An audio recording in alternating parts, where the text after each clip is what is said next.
ಯುದ್ಧ ಅಂತಂದರೆ ಏಕಾಏಕಿ ಶುರು ಮಾಡುವಂಥದ್ದಲ್ಲ. ಅದು ನಿಮಗೂ ಗೊತ್ತಿದೆ, ನನಗೂ ಗೊತ್ತಿದೆ, ಪ್ರತಿಯೊಬ್ಬರಿಗೂ ಗೊತ್ತಿದೆ. ಆದರೆ ಭಾರತದ ಯುದ್ಧ ರಷ್ಯಾ ಮತ್ತು ಉಕ್ರೇನ್ ಥರದ್ದೋ ಅಥವಾ ಇಸ್ರೇಲ್ ಪ್ಯಾಲೆಸ್ತೈನ್ ಥರದ್ದೋ ಆಗಬಾರದು.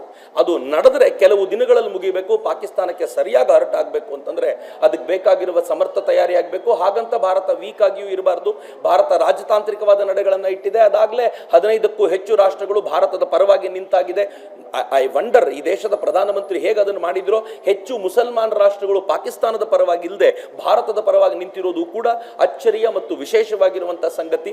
ಈ ದೇಶ ಇಂಡಸ್ ವಾಟರ್ ಟ್ರೀಟಿಯನ್ನು ತಡೆದ ನಂತರ ಪಾಕಿಸ್ತಾನಕ್ಕೆ ಹೋಗಬೇಕಾಗಿರುವಂತಹ ನೀರಿನ ಮೇಲೆ ನಾವು ಪರಿಪೂರ್ಣ ಅಧಿಕಾರವನ್ನು ಸ್ಥಾಪಿಸಿದ್ದೀವಿ. ಇದು ಪಾಕಿಸ್ತಾನಕ್ಕೆ ಒಳ್ಳೆಯ ಬೆಳವಣಿಗೆ ಅಲ್ಲ. ನಾನು ಇತ್ತೀಚೆಗೆ ಇಂಡಸ್ ವಾಟರ್ ಟ್ರೀಟಿಯ ರಿಪೋರ್ಟ್ಗಳನ್ನು ಓದ್ತಾ ಇದ್ದೆ. ಭಾರತ ಏಕಾಏಕಿ ನೀರನ್ನು ಬಿಡ್ತಾ ಇರೋದ್ರಿಂದ ಅದರ ಜೊತೆಗೆ ಹೋಗ್ತಾ ಇರುವಂತಹ ಸಿಲ್ಟ್ ಅಥವಾ ಮರಳು ಅದು ಪಾಕಿಸ್ತಾನದ ದೊಡ್ಡ ಮಟ್ಟದ ಕೃಷಿ ಭೂಮಿಯನ್ನು ಆವರಿಸಿಕೊಂಡು ಬಿಡುತ್ತೆ. ಇದು ಪಾಕಿಸ್ತಾನದ ಸಾಮಾನ್ಯ ಜನತೆಗೂ ಹೊಡೆತ. ಅನ್ಲೆಸ್ ಅವರು ತಮ್ಮ ಗವರ್ನಮೆಂಟ್ ಅನ್ನ ಭಾರತದ ವಿರೋಧ ತಡಿಬೇಕು ಅಂತ ನಿಲ್ಲಿಸಲಿಲ್ಲ ಅಂತಂದ್ರೆ ಇದು ಪಾಕಿಸ್ತಾನಕ್ಕೆ ಹೊಡೆತ ಆಗುತ್ತೆ ಅಂತ ಅವರಿಗೂ ಗೊತ್ತಿದೆ. ಎಲ್ಲ ಮಾರ್ಗಗಳನ್ನ ಭಾರತ ಪರಿಶೀಲಿಸಿದ ನಂತರ ಫೈನಲಿ ಅದಕ್ಕೆ ಬೇಕಾಗಿರುವಂತಹ ಯುದ್ಧವನ್ನೇ ಮಾಡಬೇಕು ಅಂತಲ್ಲ, ಪಾಕಿಸ್ತಾನವನ್ನು ಮಣಿಸ್ಲಿಕ್ಕೆ ನಾವು ಯುದ್ಧವನ್ನೇ ಮಾಡಬೇಕು ಅಂತಿಲ್ಲ.